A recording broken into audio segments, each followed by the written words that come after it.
अंतरराष्ट्रीय युवा विद्वान, जैन दर्शन में यूनिवर्सिटी टॉप व गोल्ड मेडलिस्ट, जैन सिद्धांत एवं न्याय विषयों को सरलता से समझाने वाले, यूएसए, इंग्लैंड, ऑस्ट्रेलिया आदि अनेक देशों में जैन धर्म की महती प्रभावना करने वाले, पंडित टोडरमल पुरस्कार, युवा विद्वत रत्न आदि अनेक पुरस्कारों से सम्मानित मूर्धन्य विद्वान डॉक्टर संजीव कुमार गोधा जयपुर द्वारा जानिए धर्म का मर्म।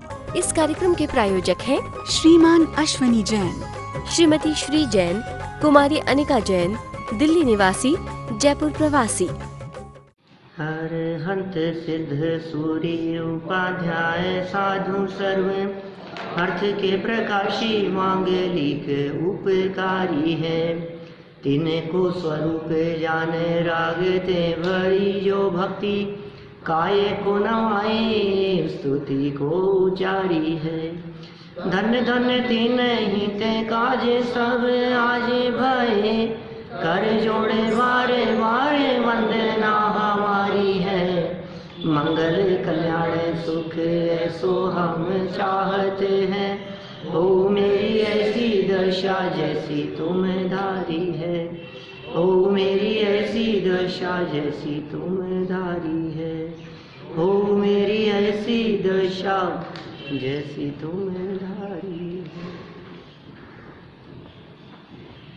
क्षत्र चूड़ामणि नामक इस ग्रंथ के आधार से दूसरा लंब माने द्वितीय अध्याय हमने यहाँ प्रारंभ कर दिया था। गुरु का स्नेह प्राप्त करना हो तो गुरु के प्रति अत्यंत विनय का भाव होना चाहिए। विनय से ही विद्या प्राप्त होती है और जो शिष्य गुरुओं की विनय करते हैं, गुरु का भी सहजी वात्सल्य अपने उन शिष्यों के प्रति होता है। ये बातें यहाँ कही जा रही थी। विनय होना ये मंद कषाय का परिणाम है और मंद कषाय के साथ साथ ज्ञानावरण दर्शनावरण आदि के क्षयोपशम का भी सहज निमित्त नैमित्तिक संबंध है। ज्यों ज्यों विनय बढ़ती है त्यों त्यों कषाय की मंदता होती है और कषाय की जैसे जैसे मंदता होती है वैसे वैसे ज्ञान का क्षयोपशम भी बढ़ता है। ज्ञान और क्षयोपशम ये सब विकास को प्राप्त होते हैं। देखिए इसी प्रसंग को थोड़ा और आगे बढ़ाते हैं। पेज नंबर है 127, श्लोक नंबर था 2। अतः विशेषार्थ में नीचे अतः, हाँ वही तो बोल रहा हूँ।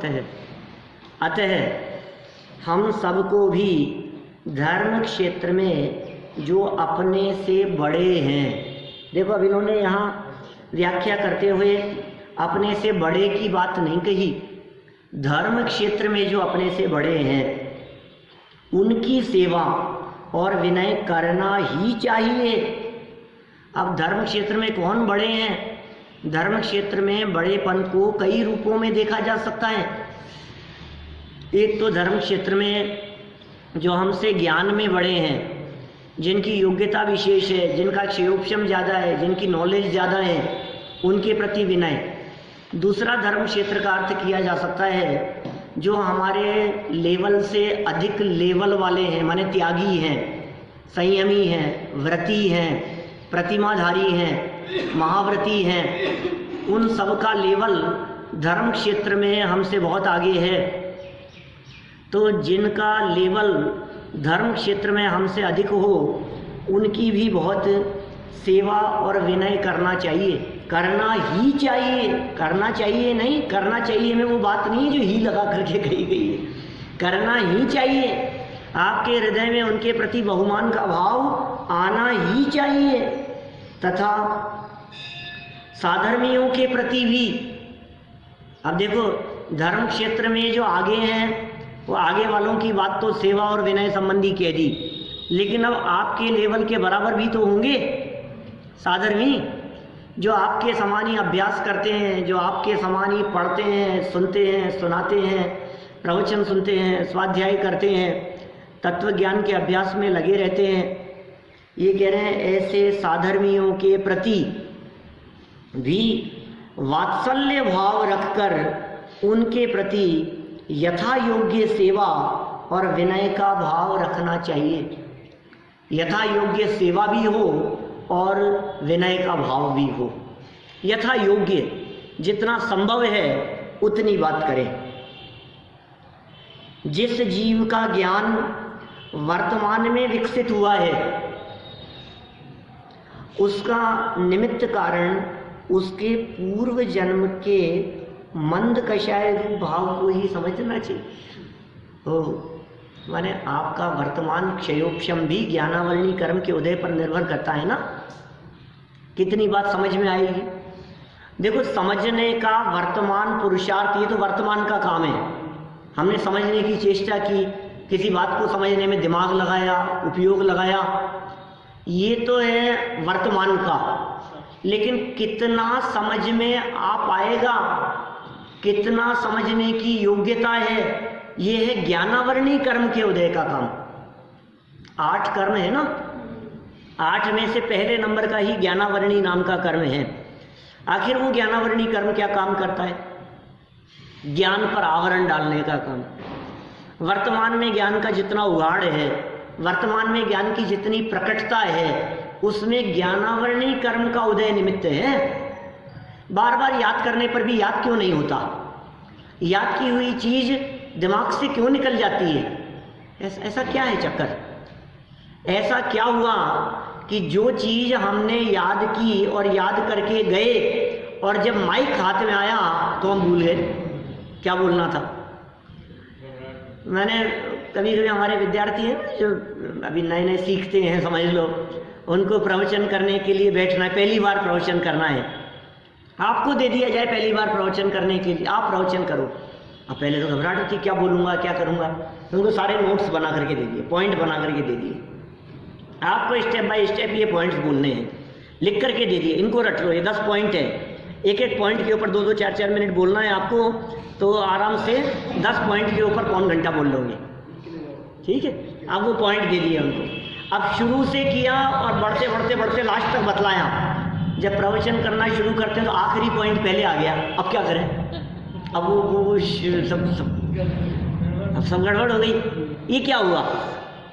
कहना क्या चाहते थे, कहा क्या, बोलना क्या चाहते थे, बोला क्या। इसलिए मैं कभी बैठता हूँ ना यहाँ, तो मैं सोच के नहीं बैठता मुझे क्या बोलना है, मैं पढ़ करके नहीं बैठता ये क्या प्रकरण है, मैं आपके साथ में ही पढ़ता हूँ।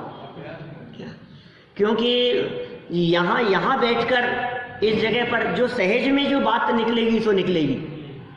अभी किस पर निर्भर करता है वो, क्या याद रहेगा, क्या भूल जाएंगे? बोले ज्ञानावरणी कर्म पर निर्भर करता है। ये इन्होंने कहा ज्ञान वर्तमान में जो विकसित हुआ है, जिस जीव का ज्ञान वर्तमान में जो विकसित हुआ है, उसका निमित्त कारण, निमित्त कौन था? उसके पूर्व जन्म के, पिछले जन्मों के मंद कषाय रूप भाव को ही समझना चाहिए। पिछले जन्म में जो मंद कषाय के भाव थे, उस मंद कषाय के भाव से ज्ञानावरणी कर्म बंधा। ज्ञानावरणी कर्म विशेष जाति का बंधा, विशेष बंधा है, उसकी वजह से वर्तमान में ज्ञान का विकास है। विकसित ज्ञान वाला कोई वर्तमान काल में तीव्र कषाय करेगा। मान लो ज्ञान विकास है, ऐसा लगता है हमारे को, कल जब ऐसी चर्चा चल रही थी तो आपको ऐसा लग रहा होगा कि साहब ज्ञान और विनय इनके परस्पर संबंध की बात कर रहे हो आप। ज्यों ज्यों विनय होती है त्यों त्यों ज्ञान बढ़ता है, और जैसे जैसे ज्ञान बढ़ता है वैसे वैसे विनय बढ़ती है। मैंने वृक्ष का एग्जाम्पल, फलों का एग्जाम्पल देके बात कही थी। आपको ऐसा लग सकता है कि नहीं साहब, हमें तो समाज में ऐसा दिखता है जो जितने ज्ञानी होते हैं ना उनको घमंड उतना ज़्यादा होता है, विनय नहीं होती, घमंड ज़्यादा दिखता है। माने ज्ञान के साथ में घमंड दिखता है। आप तो कह रहे हो ज्ञान बढ़ेगा तो विनय बढ़ेगी, ये तो लिख रहे हैं ज्ञान बढ़ेगा तो विनय बढ़ेगी। यहाँ तो अभिमान घमंड बढ़ता हुआ दिखाई देता, अपने आप को पता ही नहीं क्या समझते हैं, जैसे सारी नॉलेज इन्हीं के पास में है। सुनो भाई, हम ज्ञान बढ़ने की बात कर रहे हैं, हम ज्ञानियों की बात कर रहे हैं। जिनके अभिमान बढ़ रहा है वो ज्ञानी नहीं है। क्या पॉइंट समझ में आया आपके? आपको ऐसे लगे देखो देखो कितने ज्ञानी हैं फिर भी घमंड, कि आपको गलत फहमी हो गई है, वो ज्ञानी नहीं है। ज्ञान होगा तो मद नहीं होगा, और मद होगा तो वो ज्ञान सच्चा नहीं होगा। समझ में आ रही है? ज्ञान के साथ साथ में विनय होनी चाहिए, ज्ञान के साथ साथ में विनम्रता होनी चाहिए, ज्ञान के साथ साथ में सरलता होनी चाहिए। आपकी लाइफ में यदि विनय नहीं है, आपकी लाइफ में यदि सरलता नहीं है, तो आपका ज्ञान किस काम का? पढ़ लिख करके ग्रेजुएट हो गए कि जब तक बड़ों को सामने जवाब नहीं देवे तब तक काय का ग्रेजुएट? अरे नहीं भाई, ये पढ़ाई लिखाई सब बेकार है तुम्हारी। क्या? यदि विनय करना नहीं आया तो आपकी पढ़ाई लिखाई किसी काम की नहीं है। ये इन्होंने कह दिया विकसित ज्ञान वाला। अब सुनो, ज्ञान का तो विकास है, क्षयोपशम बढ़ गया।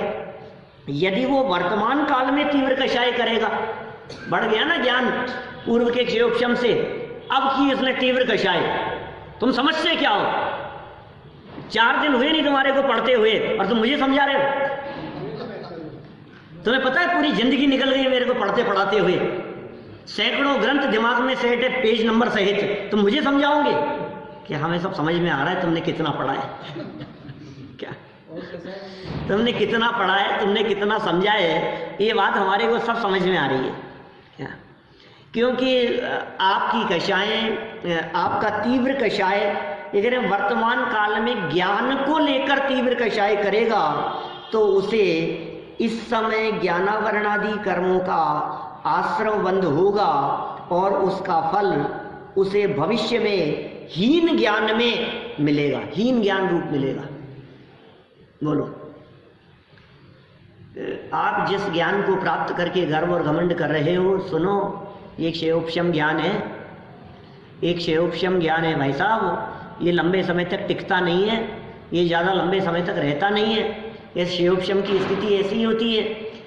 ज्ञान को प्राप्त करके, ज्ञान का क्षयोपशम प्राप्त करके आपके द्वारा किया गया घमंड, आपके द्वारा की गई तीव्र कषाय, ये वर्तमान में ऐसा कर्म बांधेगा जो भविष्य में आपका ज्ञान शून्य हो जाएगा, सब मंद पड़ जाएगा, वो ज्ञान खत्म होने के कगार पर पहुंच जाएगा। ऐसी स्थिति होगी। इसलिए सावधान रहें, ज्ञान प्राप्त करके गर्व कभी भी ना करें। मुझे मालूम है आप लोग सब ज्ञानी हैं, क्या? और ज्ञानी शब्द का प्रयोग तो कई अर्थों में होता है, लेकिन आप भी जब किसी नहीं पढ़ने सुनने वाले के साथ में बैठते हैं तो आप अपने आप को ऐसा ही समझते हैं कि हमें तो कितने साल हो गए भैया? 7-8 साल हो गए हैं, 2011 से आ रहे हैं, कितने इतने सालों में अरे कितना पढ़ा है हमने, पूरे पूरे ग्रंथ पढ़ लिए कई, और फिर बैठ करके चर्चा करते हैं, छोटे छोटे से पॉइंट, परिभाषाएं। आप गुणस्थान के नाम पूछो तो अभी सुना देंगे, गुणस्थानों की परिभाषा बतला देंगे, कर्म, तत्व, द्रव्य और न मालूम क्या क्या हमने पढ़ा है। अब बोलो, ऐसी स्थिति में किसी शादी के प्रसंग पर वहाँ शादी विवाह के माहौल में 5 लोग कुर्सियाँ लगा करके बैठे हों और कोई व्यक्ति ये कहे अरे यार ये अज्जू खाई का धर्मात्मा है, ऐसा कोई कहे, तो फिर क्या निकलती है बात अंदर से? ये मेरे बारे में कह रहे हैं, दर्शन तो करते नहीं है कभी। क्या तुम जानते भी हो जैन धर्म की ABCD क्या है? उसको समझाना शुरू कर देंगे। बोलो, होता है कि नहीं ऐसा? मैंने इनका तो नाम ले लिया है, अपनापन है, इसलिए सब अपने अपने बारे में समझ सकते हैं इस बात को। माने यहाँ से निकलने के बाद कोई व्यक्ति रोड पर चलता हुआ हमारे को देख करके कहे ये देखो ये आ गए ढोंगी, क्या ये धर्मात्मा बनने का नाटक करते हैं, तो हम उसको अच्छी तरह से समझा देंगे कि धर्म क्या होता है। हम बर्दाश्त नहीं कर पाते। ये कह रहे हैं भाई साहब ज्ञान प्राप्त किया है, ये ज्ञान चला न जाए, प्राप्त ज्ञान में संतुष्ट होना नहीं, प्राप्त ज्ञान का अभिमान करना नहीं, ये विनय साथ में होगी तो भविष्य में भी क्षयोपशम मिलेगा। ये विनय जीवनधर स्वामी के जीवन में दिखाई दे रही है। इसलिए भूतकाल भी अच्छा था, वर्तमान का क्षयोपशम भूतकालीन जीवन को दिखा रहा है। और वर्तमान की विनम्रता भविष्य में केवल ज्ञान प्रकट होने वाला है, इस बात को प्रदर्शित कर रही है। ख्याल में आई बात? देखो आगे बढ़ते हैं अपन। आर्य नंदी का आनंदित होना, गुरु भी आनंदित होते हैं शिष्यों को देख देख करके। अरे आपका पढ़ाया हुआ विद्यार्थी यदि आज IAS हो जाए तो आपको लगता है यार, उनका नाम लेने के लिए, मेरा पढ़ाया हुआ विद्यार्थी है, मेरा पढ़ाया हुआ है, मैंने पढ़ाया है इसको। अभी थोड़े दिन पहले जनवाणी चैनल पे प्रवचन चल रहे थे ना, तो AC जैन साहब का फोन आया। टीचर थे, महावीर स्कूल में पढ़ाते थे, अमरचंद जी, पद्मावती जानते होंगे आप लोग, आजकल शायद जावर नगर कहीं रहते हैं, कहीं काफ़ी बुजुर्ग हो गए, मैथ्स के टीचर हैं। मैं तो एकदम नाम तो ध्यान था, एक बार कहीं मिले थे, अरे संजीव बेटा तुम्हारा प्रवचन सुना जनवाणी चैनल पर, एक तो इतना अच्छा लगा, वो लगता है कि ये हमारा विद्यार्थी है पढ़ाया हुआ। माने जिस विद्यार्थी के बारे में आपको लगता है कि हमारा पढ़ाया हुआ है और वो यदि कहीं भी किसी भी लेवल पर पहुंचे तो उसे देखकर गुरुओं को प्रसन्नता होती है, उसके क्षेमक्षम को देखकर, उसकी योग्यता को देखकर। सभी ऐसा ही वो ये कह रहे हैं यहाँ पर आर्यनंदी भी बहुत प्रसन्न हुए। मैं इसको पढ़ा रहा हूँ यार, ये कितना होशियार है यार, ये केवल ज्ञान प्राप्त करेगा, ये भगवान बनेगा थोड़े समय में, ये भगवान बनेगा तो मैं कहूँगा मेरे पढ़ाए हुए तो भगवान बन गए। ये आर्यनंदी कौन है भाई? गुरु हैं आर्यनंदी। कैसे आनंदित हो रहे हैं देखो। अनुजीवक मेवात्र जीवलोके विपश्चितः इति निश्चयतः सूर्य सुतरां प्रीतिम वज्रत।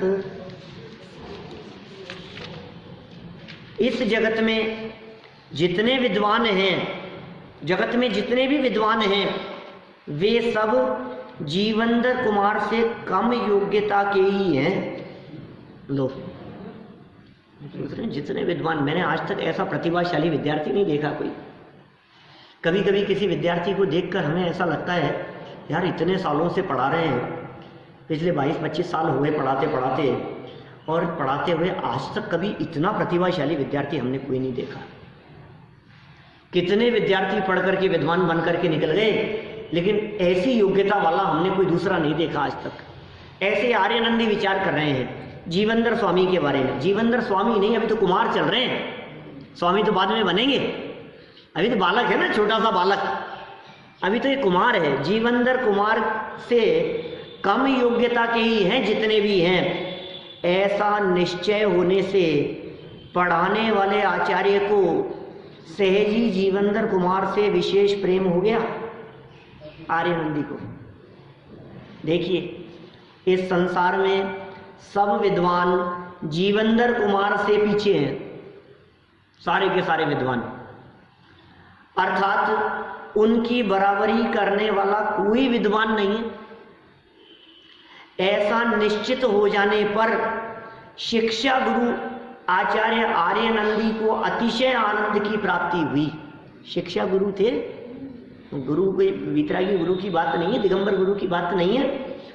ये तो कह रहे हैं ऐसी बराबरी करने वाला कोई नहीं है। ऐसा जब निश्चित हो गया, ऐसा जब उनके ज्ञान में भरोसा हो गया, तो आचार्य आर्यनंदी जो कि शिक्षा गुरु थे, अतिशय आनंद की प्राप्ति हुई और कहा ज्ञान दान ही सर्वोत्तम दान।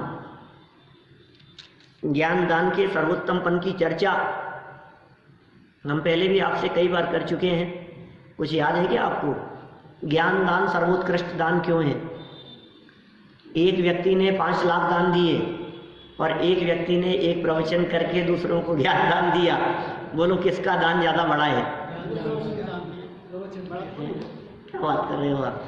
पंडित जी खुद प्रवचन कर रहे हो तो हमारे 5 लाख की कोई कीमत ही नहीं है, हमारे 11 लाख 21 लाख की कोई कीमत नहीं है। कि सुनो भाई, ज्ञान दान को श्रेष्ठ दान कहा है। पहली बात तो ये समझ लेना कि 5 लाख का दान दान होता ही नहीं है। हमारे यहाँ शास्त्र में 4 प्रकार के दान कहे हैं। दान चार प्रकार चार संघ को दीजिए, धन बिजली उनहार नर भवला हो लीजिए। क्या कौन कौन से चार दान कहे? औषध शास्त्र अभय आहारा। ध्यानंद राय जी की पंक्ति है 10 लक्षण पूजन की। औषध शास्त्र अभय आहार चार दान हैं। इन चार प्रकार के दानों में जिनकी चर्चा शास्त्रों में दान के रूप में की गई है, बताओ पैसा दान कहाँ है? आज के समय में पैसा दान ही सब कुछ बन बैठा है। 2, 5, 10 लाख रुपया दे दिया, दान दे दिया, दान दे दिया, खूब दान दे दिया। अरे भाई ये पैसा दान दान नहीं है। मैं कहता हूं एक व्यक्ति ने 2-5 लाख रुपया दान दिया और एक व्यक्ति ने अपने हाथ से ये जो ग्रंथ था, ये ग्रंथ ले जा करके किसी को भेंट दिया। ये ग्रंथ भेंट करने वाले का दान उसके दान से बड़ा दान है। बोलो, लगता है आपको ऐसा? आपको क्या लगता है? ये शास्त्र दान के फल में वो ग्वाला मर करके आचार्य कुंद कुंद बन गया। अनपढ़ था वो, कुछ नहीं जानता था। जंगल में आग लगी हुई देखी और जंगल की आग में उसने अचानक एक वृक्ष देखा जो चारों तरफ जलते हुए जंगल में एक वृक्ष हरा भरा दिखाई दे रहा है। उस वृक्ष के पास नजदीक जाकर के देखा तो उस वृक्ष की कोटर में एक ग्रंथ रखा हुआ था। ओ, ग्रंथ रखा हुआ है। जरूर हो ना हो इस वृक्ष के हरे भरे वन के पीछे इस जिनवाणी का, इस शास्त्र का ही योगदान है। ओहो, मैं तो पढ़ा लिखा नहीं, इस शास्त्र का क्या होगा? बहुत उपकारी जानकर बोले किसी योग्य व्यक्ति को, किसी योग्य पढ़ने वाले को मैं यह दान में दे दूंगा, भेंट में दे दूंगा। और उसने वह ग्रंथ एक दिगंबर मुनिराज को भेंट दे दिया। वो ग्रंथ जो दिगंबर मुनिराज को भेंट दिया था ना, जिस ग्वाले ने, गायें चराने वाले ने, वो जीव गायें चराने वाला अनपढ़ व्यक्ति मरकर भविष्य में इस भरत क्षेत्र के महान आचार्य कुंद कुंद के रूप में जन्म लिया उसने। बोलो, क्या क्या दान दिया उसने, क्या फल मिला उसको?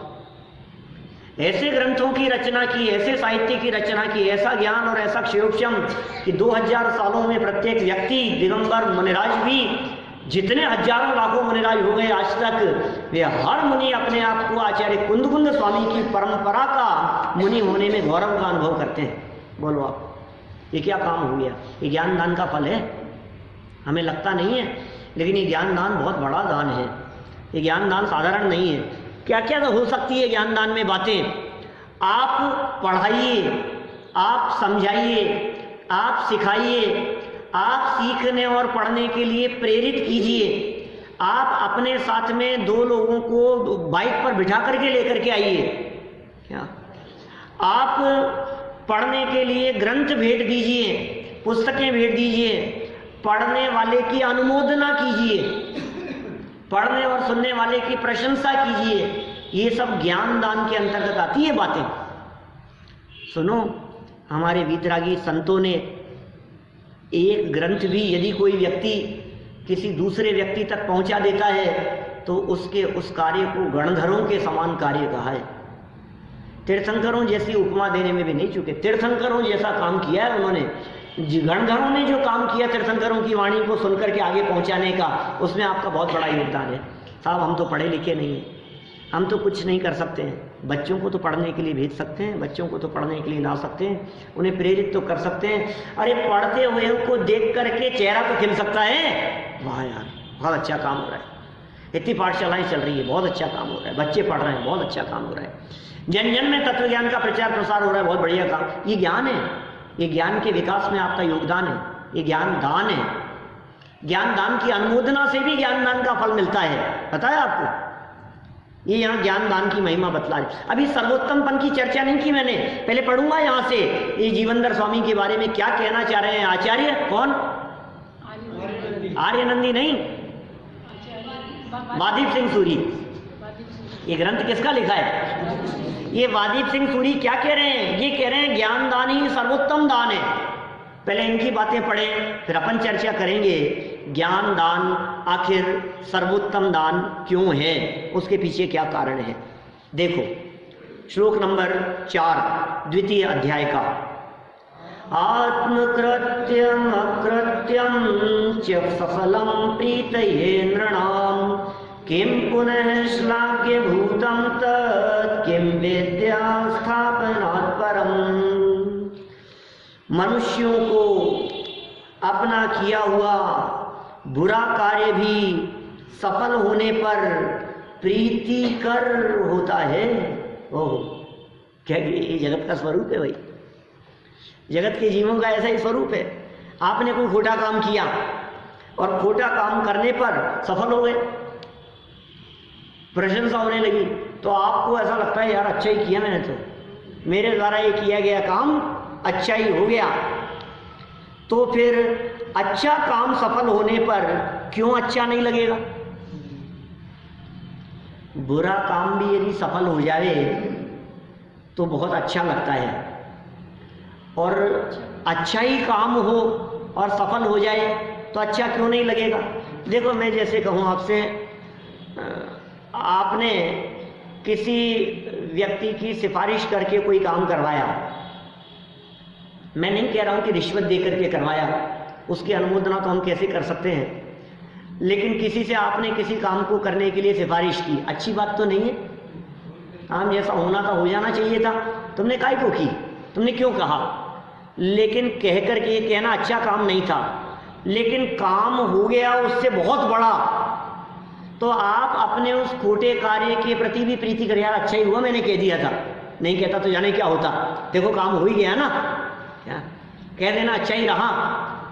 एक बार तो कहा था, उस समय ऐसा लगा था कि क्यों कह दिया मैंने ज़बरदस्ती, अच्छा नहीं लगा होगा, वो भी क्या सोचेंगे मेरे बारे में, मैंने क्यों कह दिया ये काम कराने के लिए। फिर बाद में जब काम बहुत अच्छा हो गया तो उस खोटे कार्य के प्रति भी प्रीति करता है, अच्छा हुआ मैंने कह दिया, देखो बहुत अच्छा हुआ, ऐसा सोचता है व्यक्ति।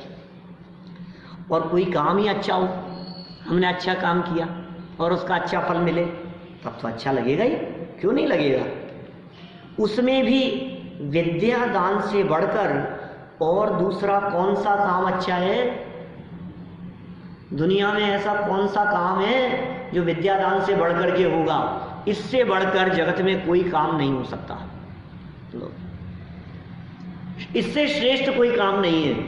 एक तरफ पढ़ाने का काम है और दूसरी तरफ आप जो भी काम लगाओ अपने उपयोग में, अपने ज्ञान में, दोनों में श्रेष्ठ कौन सा? बोले पढ़ाने का काम।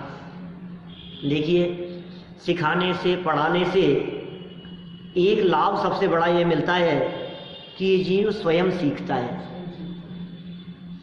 एक बहुत पुरानी कहावत चलती है, यद्यपि वर्तमान समय में अप्रासंगिक हो गई है, फिर भी आप लोगों ने तो सबने सुनी होगी, बाटन वाले के लगे जो मेहंदी को रंग। सुनिए, मेहंदी जो पीसता है, जो बांटता था, क्या बनाता था, घोलता था, तैयार करता था, उसके हाथ अपने आप ही लाल हो जाते थे। बाटन वाले के लगे जो मेहंदी को रंग, उसी तरह से पढ़ने और सिखाने वाला दूसरा सीखे चाहे ना सीखे, स्वयं बहुत सीख जाता है। अब यद्यपि आजकल मेहंदी सब रेडीमेड चलने लगी है, कौन बांटता है, कौन पीसता है और कौन बनाता है, आजकल तो बने बनाए कौन तक मिल जाते हैं? लेकिन भाई मैं तो हमारे विद्यार्थियों को भी कहता हूँ, विद्वानों को कहता हूँ, सुनो, आप लोगों को कहता हूँ, आप यदि किसी चीज़ को सीखना चाहते हैं भैया, क्या दीपेश जी, आप यदि किसी चीज़ को पक्का करना चाहते हैं, आप जैन दर्शन के किसी सब्जेक्ट को यहाँ पढ़कर सुनकर आप ये चाहते हैं कि ये मुझे याद हो जाए, तो आप एक काम करें, जो बात सीखी है उसे दूसरे को सिखाने का संकल्प ले लें, आपको पक्का हो जाएगा, आप सीख लेंगे।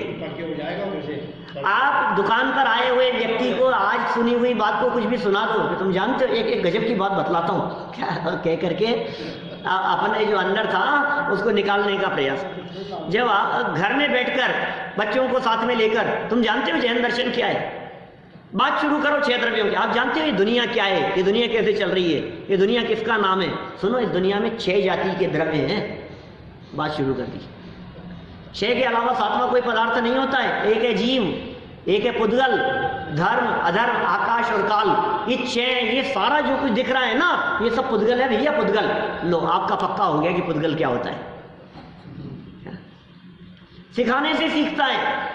जिस सब्जेक्ट की आपको गहराई में जाना है, आप उसको सिखाना शुरू कर दीजिए। बच्चों को लेकर के बैठ जाओ, आस पड़ोस में लेकर के बैठ जाओ, दोस्तों को लेकर के बैठ जाओ। अरे यदि आपको कोई ना मिले तो अपने पीयर में अपनी मम्मी को फोन करके कहो कि आज मैंने ये सुना। मोबाइल बहुत सस्ते हो गए आज के समय में। कहीं भी जो बात आपने सुनी है, यदि आपने उसको रिपीट कर लिया तो वो बात पक्की हो जाएगी। आप उसको घर जाकर के नोट्स बना लो, ये काम भी कर सकते हो। आज क्या सुना था, मुझे 1 पेज लिखना है उसके बारे में। पढ़ते सुनते सुनते नहीं, दिमाग पे जोर पड़ना चाहिए, थोड़ा सा बात याद आनी चाहिए, तब काम होगा। तो ज्ञान जो है बांटने से बढ़ता है, ये बात इन्होंने यहाँ कही। विद्या दान से बढ़कर दूसरा कौन सा अच्छा काम हो सकता है? इससे अच्छा कोई काम नहीं हो सकता। 4 प्रकार के दानों में श्रेष्ठ दान है। देखो सरल अर्थ में क्या कहते हैं। मनुष्यों को न करने योग्य कार्य करने पर भी अपना किया हुआ काम जानकर उसकी सफलता आनंददायक होती है। आनंददायक होती है। सफल हो गया काम, काम अच्छा हो गया। फिर अपने द्वारा किए गए प्रशस्त कार्य, प्रशस्त माने शुभ, प्रशस्त शब्द का अर्थ होता है शुभ, अच्छा समझ लो। पुण्य कार्य की सफलता का कहना ही क्या, अर्थात अत्यंत आनंद होता है, खूब आनंद होता है।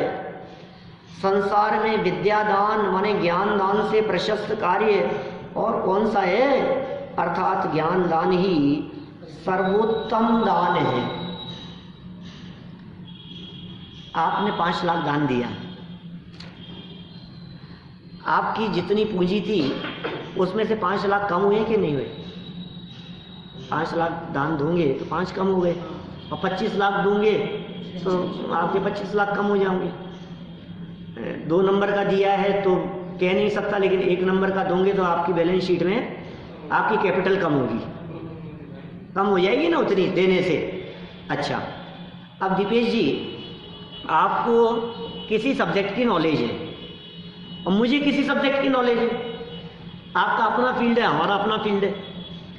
हमें जिस फील्ड की नॉलेज है, हमें ये मन हुआ कि आपसे आपके फील्ड की जानकारी ली जाए। उदाहरण के तौर पर ऐसा समझ लो, आपको छेड़ाला बहुत अच्छे से आती है। हमने कहा यार दीपेश जी छेड़ाला सिखा दो यार।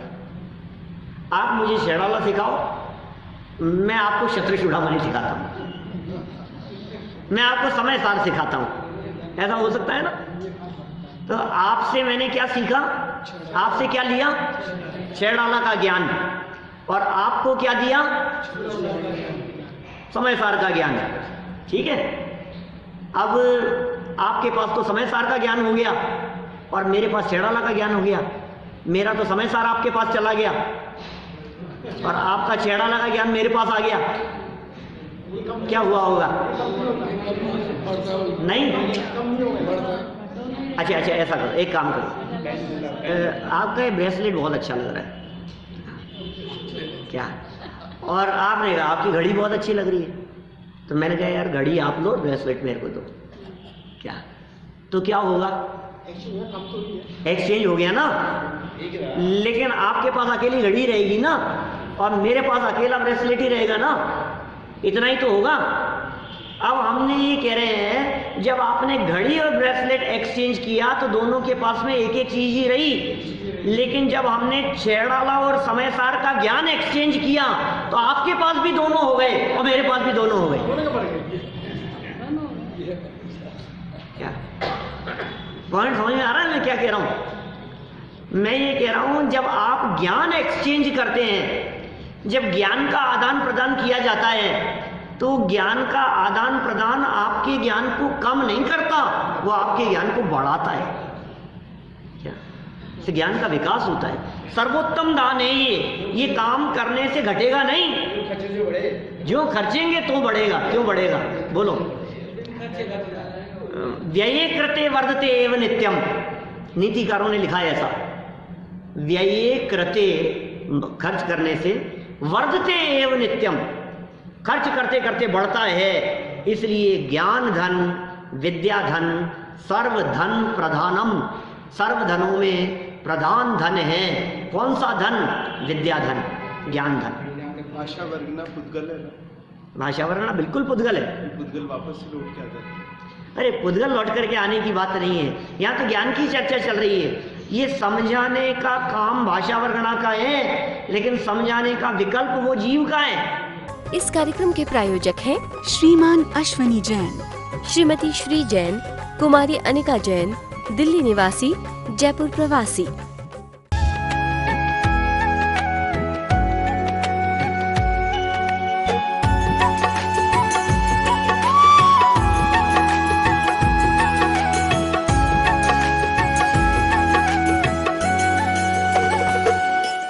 अंतरराष्ट्रीय युवा विद्वान, जैन दर्शन में यूनिवर्सिटी टॉप व गोल्ड मेडलिस्ट, जैन सिद्धांत एवं न्याय विषयों को सरलता से समझाने वाले, यूएसए, इंग्लैंड, ऑस्ट्रेलिया आदि अनेक देशों में जैन धर्म की महती प्रभावना करने वाले, पंडित टोडरमल पुरस्कार, युवा विद्वत रत्न आदि अनेक पुरस्कारों से सम्मानित मूर्धन्य विद्वान डॉक्टर संजीव कुमार गोधा, जयपुर द्वारा जानिए धर्म का मर्म।